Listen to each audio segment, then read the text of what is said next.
Qizlar kecha bitta nima qizimiz bilan gaplashdim, bugun yana bitta qizimiz bilan gaplashdim.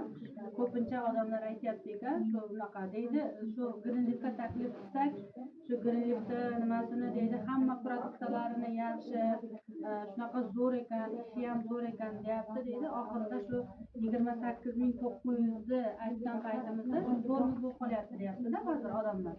28.900 deyapti. O'shanda men o'sha odamlarga sizlarga har doim aytaman, 28.900 ga nima berishni birinchi o'rinda tushuntirib beryapsizlarmi? Tushuntirib beryapsizlarmi? 28.900 ga nima berilishini prямо как надо-da. 1 rubl bizlar korporatsiyada masalan pulimiz qolib ketmaydi. Hamma narsani o'zimiz uchun olamiz. Boyaga aytganday 28.900 ga o'zimiz startovoy nabor sotib olamiz. Bu yerga kirish aslida bepul. Просто bu korporatsiyani условияsi, shu korporatsiyaga hamkor bo'lib biznes место olish uchun, joyida biznes местоni olib 50% dan tovarlarni получать qilish uchun, дальнейший чтобы sayohatlarga borish uchun biz biznes место olamiz. O'sha biznes местоni просто условияsi biz startovoy naborni sotib olish.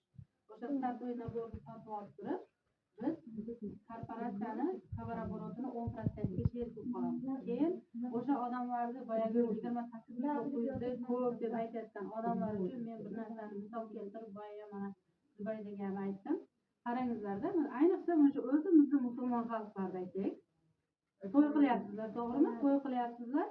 O'sha to'ylarda bunday qarasalaringiz, ona qo'shningizdan kam bo'lmayin, yo xonavdan kam bo'lmayin, yo monodan kam bo'lmayin deb algi dasturxonni ham shundaqa yeng turgan narsalarni kerakdan oshiqchasini qilyapsizlar, to'g'rimi? Bu o'zi islomda bu isrofgarchilik eng katta gunoh deb men har doim aytaman.